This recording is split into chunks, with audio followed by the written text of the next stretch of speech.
Welcome to another edition of the NBA Outlet presented by OTGBasketball.com.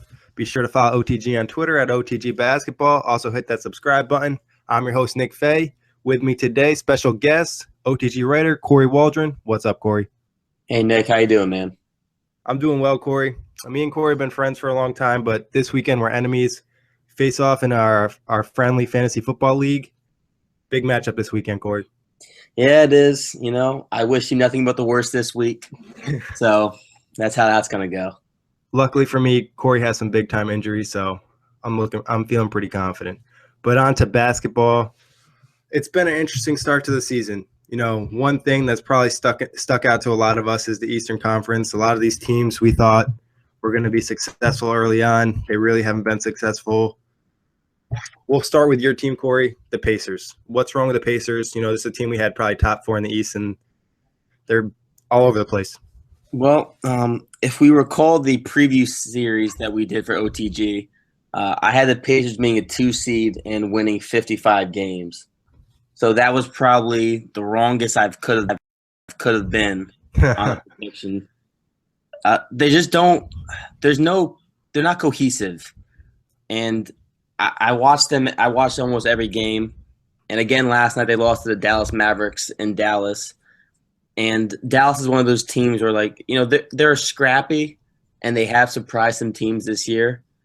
But you got to beat teams like that, especially on a road trip where you beat the Clippers early, you lost to the Warriors. Last night was a game that the Pacers really needed to capitalize on. And then you look at the box score, and Monte Ellis has 0 points on 0 for 5 shooting. Jeff Teague has a handful of points. Thad Young had a handful of points. It's just like the high-scoring offense they were going for hasn't been high offense at all, and they just look like a mess on both sides of the ball. Yeah. Do you think some of it's chemistry? I think some of the players don't really know their role. And do you think the personalities are a good match? I feel like Jeff Teague and Thaddeus Young are kind of laid-back guys, and Paul George is the only real true leader type of player on that team. Do you think they need someone else to help him lead that team, some more emotional leader, or it's more so chemistry and roles?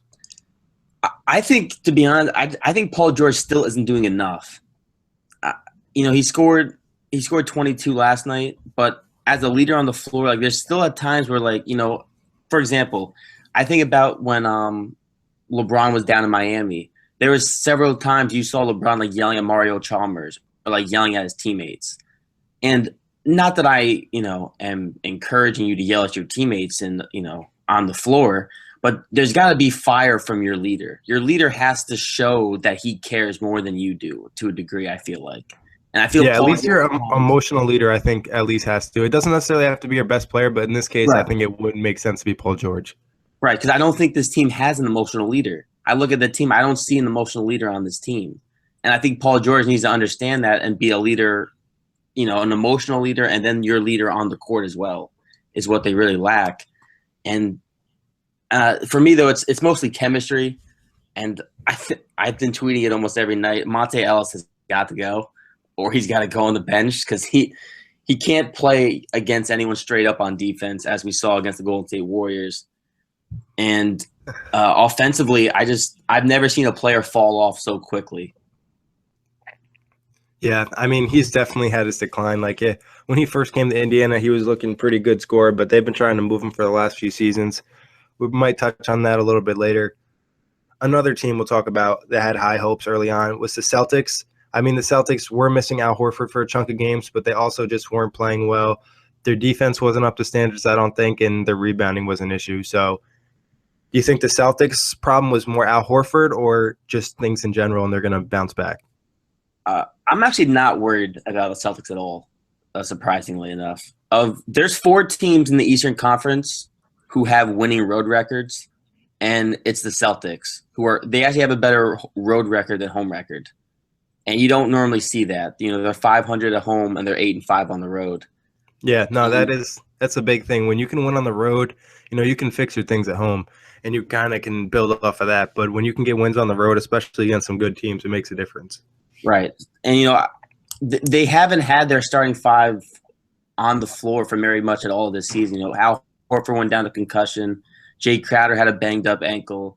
and now Isaiah Thomas has missed 2 games in a row with a pulled groin. And, they lost last night to the Raptors, but it was a close game throughout, and I feel like if they had Isaiah, that wouldn't have been – they might have been able to squeeze that win out at home. So for me, it's just them getting healthy. And, yeah. That makes sense. The Al Horford thing, a lot of people are giving him a hard time for missing so many games with a concussion, but obviously it's a serious issue. So I think he has a big impact, and the longer he's with the team, I think a lot of people, myself included sometimes, is you assume that these players will just come in and fit in right away and things will just click like that, but it does take time. So, but Horford missed 1 game because his child was born, and he had just gotten back from the concussion, and I've never seen an uproar on Twitter about how pissed off fans were that he missed the game due to the birth of his child. It was insanity. Yeah, they were definitely on something else over there. But another team in the East, we're kind of talking about all the teams 3 through 8 are separated by 2 games. So all these teams can kind of in the hunt. Another team that probably started the season really high, now they've cooled down. That's the Chicago Bulls. What do you think about the Bulls? I mean, they've been a surprise even still. I think when you look at the bottom, 8 through 5 of the Eastern Conference right now in seeding, you look at the Knicks, Bulls, and Bucks, and those were all teams that we had question marks about even being able to make the playoffs. And you got teams like the Hawks, Pacers, outside of the hunt. And the Bulls 3-point shooting, no one thought they were going to be a very good shooting team. And Dwayne Wade has already made more threes than he made last year, and we're only a couple months into the season. And Jimmy Butler, salute to him. Every year he has gotten better and better, and again, he just looks like he's on another level. Yeah, that's one thing I love about Butler. He always adds to his game, and he's constantly getting better. Me and Harris talked about this early in the year. He was playing like the second best player in the Eastern Conference. He still might be.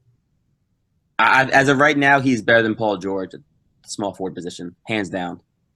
Yeah, Jimmy, he's really consistent. I think George, though, he's obviously been a little banged up this year. I think he'll probably get back into rhythm, but last season he started the season really hot, right? Yeah, he had, I believe, out of the first 25 games, he had 20 or 21 games with 20-plus points. Yeah, so, I mean, I think part of it's Paul George's injury, new teammates, consistency. I think he'll get back to it, though. You mentioned the Knicks. The Knicks are starting to look pretty good. They're getting some consistency. Winning games, even getting some wins on the road.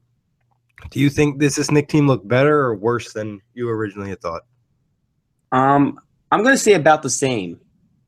I thought they were going to be a 6-7 seed in the East, and they're a 5 seed. I'm a bit surprised on how much Joakim Noah looks aged.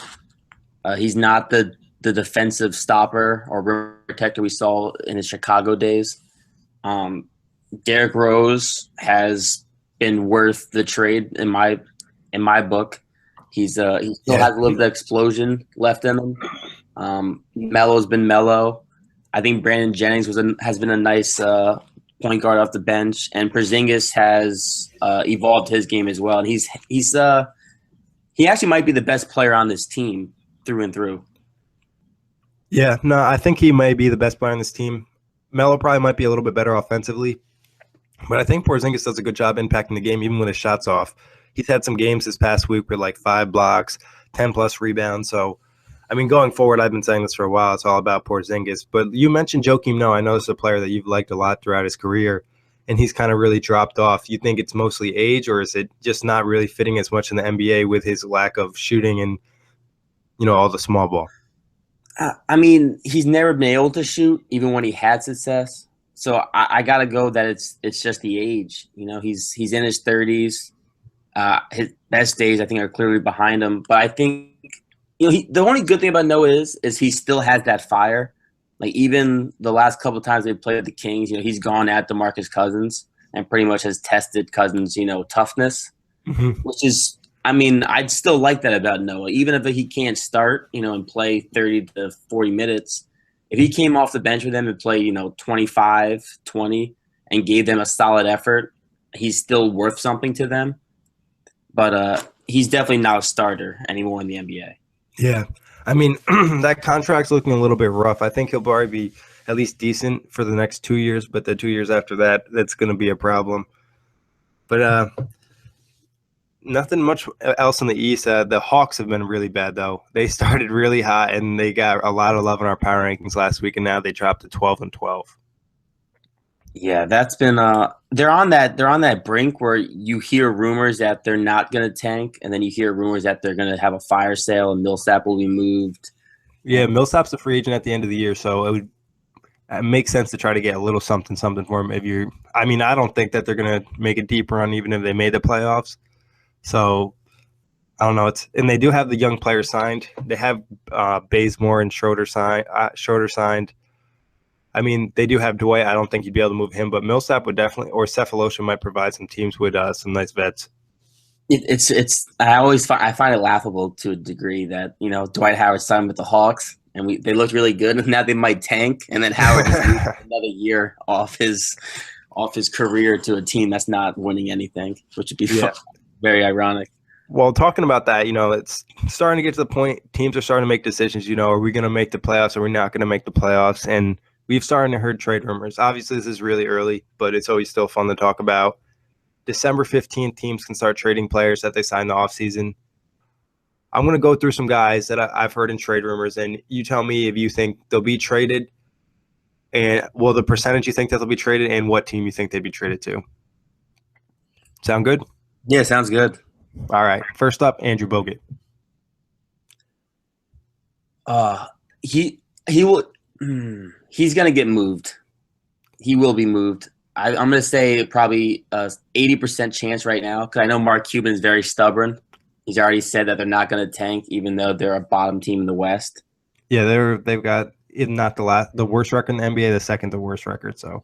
And I look at teams that could use a rim protector, and I don't know why, but to me, like a team like the Hornets, if they really wanted a defensive rim stopper, Cody Zeller I know has played well for them, but I think a guy like Bogut would actually make the Hornets a lot better if they had a defensive stud like in the center. Yeah, he would give them some consistency. I'm with you. I think about 90%. I'm going with probably the Boston Celtics. I don't know. That's interesting. I've heard them mentioned a few times, and I feel like he fits what they like to do. Setting good screens is a really underrated thing, and they have some really good catch-and-shoot players. And I think he'd work well in Brad Stevens' offense, and his passing from the top of the key, his defensive ability, and he can rebound. So I think he would fill a lot of needs for the Celtics, and obviously we said the Mavs aren't really going anywhere. Mario Hezonja. Yeah, this rumor came out. Go ahead, Nick. Yeah, I mean, he hasn't really worked out. You mentioned there's a rumor that recently came out. I think Mark Stein said he heard something about it, so putting him in the D leagues. So I think, especially because he had a lot of potential when he was drafted. Yeah, I'm going to say he does get moved. The report that came out yesterday said that the Magic are looking to find a scorer. They want somebody who can score. So, if they're looking for a scorer, it makes sense they're going to trade away one of those young assets. And I guess Mario would make the most sense. Yeah, I mean, this. Well, I guess I'll go to the next player on our list, and this is somebody I think I've heard linked to Orlando, and that's Monte Ellis. Yeah, I was talking about this last night with I didn't see that rumor, but I was talking about this on Twitter last night that I thought Monte Ellis would be a nice fit down in Orlando. They'd take a risk, obviously, for the fact that Monte isn't producing offensively, but he's played under Frank Vogel, so he knows Vogel's system. And around those kind of young guys, Monte might be able to bring back some of his Dallas, Milwaukee days and Warrior days where he just took the ball and tried to lead an offense to a win. Yeah, I mean, if they brought him off the bench and they gave him like full reign, let him kind of be himself and go out and score. Obviously, like you said, Vogel coached him already, so he knows how bad his defense is. So if you had to put a percentage on it and pick a team, who are you going for Monte Ellis and Hezonja? For Hezonja, it's hard. I don't know where Hezonja fits in at the shooting guard, small forward position that he plays. Maybe a team like the Kings, if they want to get a guard in there, maybe. I think any young team might take Yeah, a a flyer on team him. that's rebuilding, Yeah, or trying to restart something. Maybe Miami, if they want to take a risk on another shooting guard, because they've had a ton of injuries. The Sixers, maybe. And yeah, then for Monte, I know that the Pacers really want to make a trade with Rudy Gay for the Kings. I know they've tried to package Monte Ellis into the deal, but I don't think the Kings have any interest. On the flip side, Monte Ellis to Orlando. I personally think a Monte Ellis for Jeff Green deal would be beneficial for both sides. For some reason, I feel Jeff Green would be a great fit at the 2 on the Indiana Pacers between his athleticism and I don't know. I feel like he would just blend in well because he's not a guy who needs the ball in his hands, and he yeah. might be able to play better if he's surrounded by a cast that he trusts more. I would think they'd probably, if they did that, I'd probably move Paul George back to the 2 and him Green at the 3. I think George is probably more capable of guarding 2s in this league. But I think Green kind of would make sense with the Pacers a bit just because he doesn't really need the ball. He doesn't, I don't know. The only thing with Green is like he never produces as much as you hope he would. Like every time he used to get traded, everybody's like, oh, like this is a great fit. Like this is opportunity. Like when he went to Memphis, everyone was kind of excited about it. And then when the Clippers got him, everyone was excited about it. And nothing really came out of it. But would you think possible Hazonia maybe going to the Pacers and Ellis going to the Magic as part of a trade? Maybe not straight up, but because it's hard to say what the asking price is for Hazonia. He was a first-round pick, a top 10 pick a year ago. Oh. I suppose it is possible. I wouldn't be a fan of it only because he hasn't proven much. So Yeah, I just don't know if I would want. He's not ready yet to really impact. I think he needs a lot of work still. But drafting him, you kind of knew he was going to be a raw player. So it's kind of Right. the Magic situation with him has the Magic. I don't know. The Magic's front office has been kind of weird with a lot of stuff. Save that for another day, though. The issue with me is like you said, he is young. Like, I think he's only 21. I know that he's only. I think he's shooting like 30% this season, which scares me because that's an issue with Monte Ellis, the fact that he can't shoot. Mm-hmm.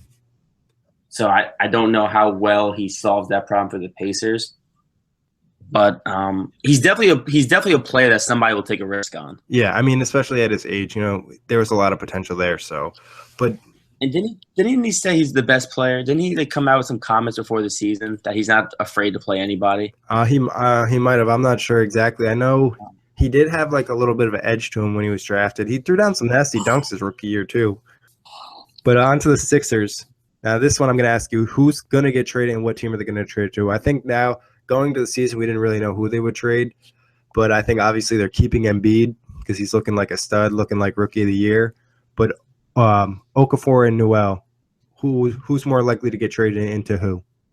I'm going to say Noel's more likely to get traded only because he seems to be the one who's the most he's got the most issue currently with being on the Sixers.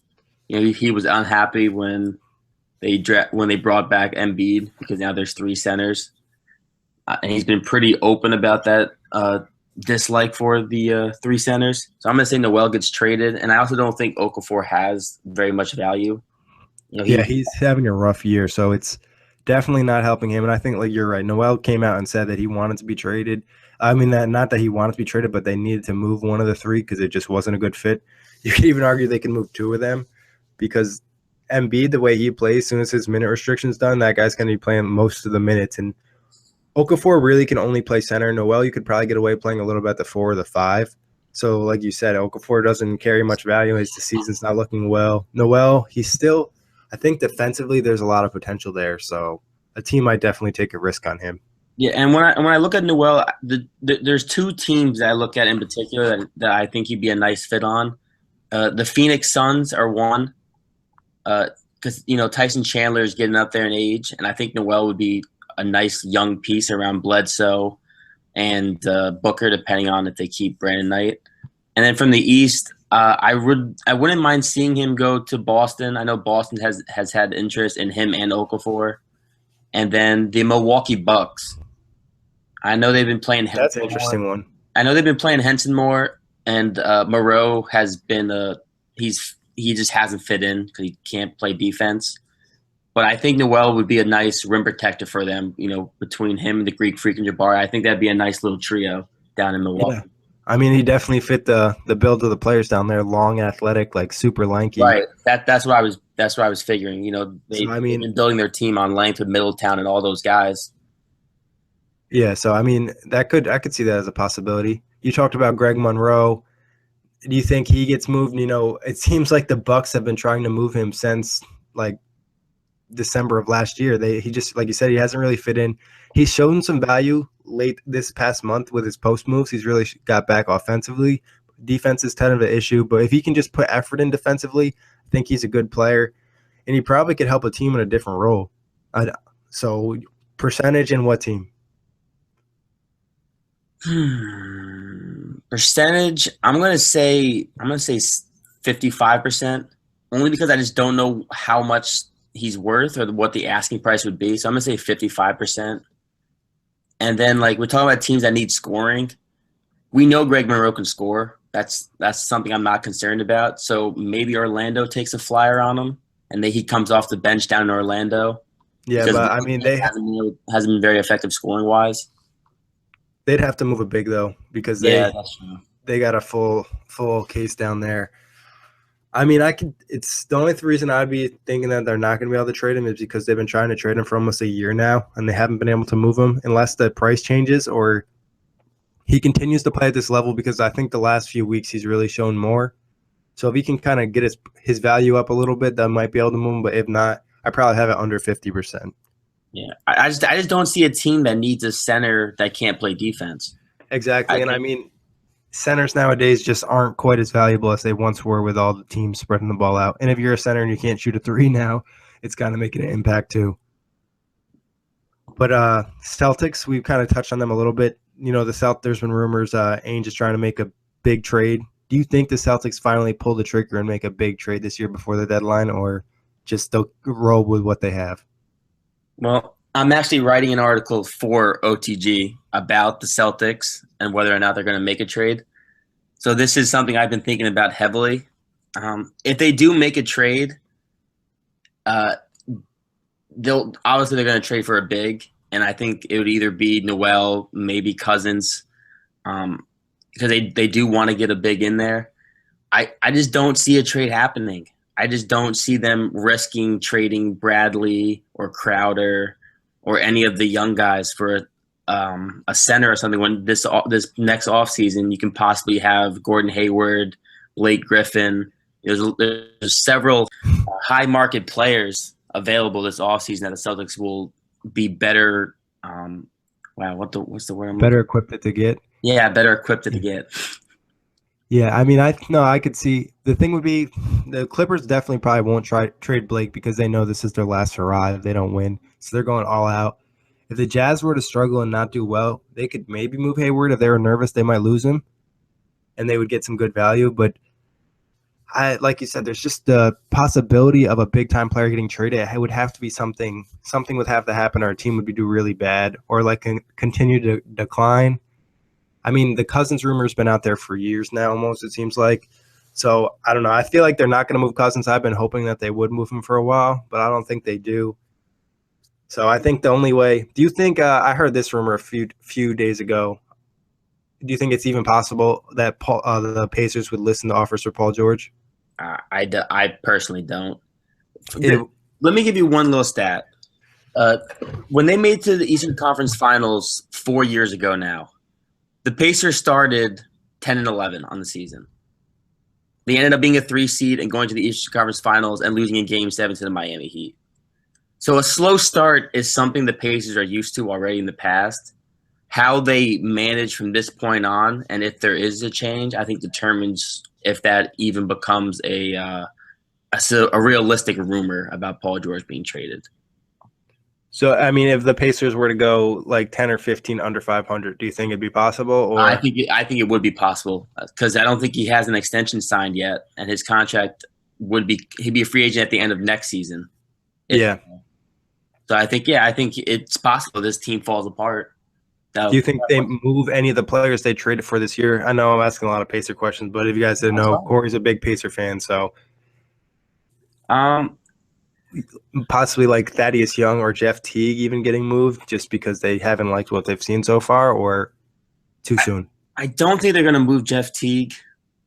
Um, I mean, I would love to see because I know that George Hill hasn't gotten re-signed yet by the Jazz. I would love them not to sign him and then to bring back George Hill. And I can't believe I'm saying that. Yeah, George Hill has been on fire. He's looked like on some other. He's never played like that in Indiana. But do you miss George Hill right now? I highly miss George Hill, and I don't miss George Hill, the point guard. I miss George Hill, the spot up shooter and defensive stopper. George Hill, which is what I think I took for granted when he was with Indy, is the defensive grit that he played with. Yeah, he played a good D, and like you said, he could shoot the ball. He had some really good games from three, and he kind of helped spread that floor for Paul George a little bit.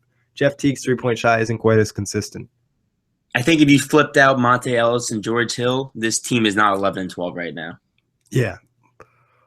Yeah, but that's a big difference in players. Yeah, but that wraps it up for trades. Obviously, this is all speculation. I don't know if any trades are going to happen soon, but rumor has it that they should be more trades this year than the previous years, just because a lot of teams aren't happy with what they've seen so far. But like I said, all speculation. One more non-on-court related issue. Matt Barnes is going to be arrested for misdemeanor for attacking somebody in the club. What are your thoughts on this? How ironic. Matt Barnes rushes to his ex-wife's house because he's concerned about Derek Fisher being there. Meanwhile, Matt Barnes is assaulting women in a club. Allegedly. I have to say allegedly because he hasn't been proven guilty yet, apparently. So he allegedly assaulting women, even though if you've seen the video, it's pretty clear. Kory, say that again. Thing came in kind of choppy. No, the entire thing? Yeah, just the whole Matt Barnes thing. All right. It's ironic that Matt Barnes, the guy who went to his ex-wife's house because he was fearful of Derek Fisher being over, is now being arrested on alleged charges of assaulting women in a club. I find that to be so funny on the turn of events. Even though there's a video out there, it looks pretty clear that it's Matt Barnes. And the bad thing is for the King fans is you had your star center alongside him for that event. I question the move of signing Matt Barnes this offseason when we did the preview. Like some of the personalities in that team, even Aaron Aflalo had some issues last year, and then you bring in Matt Barnes, who obviously has been in trouble all the time, and he had that thing with Derek Fisher's, and you surround him around DeMarcus Cousins, somebody who needs good veteran leadership, somebody to show him how to, hold his emotions in and focus on the court and be the best teammate he could possibly be. But instead they bring in Matt Barnes and things like this happen. Like you said, Cousins was with Barnes at this event, and so it is not a good look, and things for the Kings just constantly look bad. And I feel bad kind of for their fans just because like they have nothing to look forward to. Like until they make a move within their front office or ownership, it just seems like things are going to be bad in Sacramento. And I think it's also funny when you look at the Kings and what Rudy Gay said earlier this season, how it's basketball hell. It just really is. It just feels like everything that could possibly go wrong for the Kings goes wrong every year. And this is just another instance. And I know there's another thing about Matt Barnes. The Philly game they had last week, they got postponed because the ceiling was leaking or whatever. He put a snap story up, several snap stories of him getting drunk on Hennessy with DeMarcus Cousins. Also, just not a good look if you're DeMarcus Cousins. Yeah, you don't want to be associated with Matt Barnes. Just his attitude, his behavior.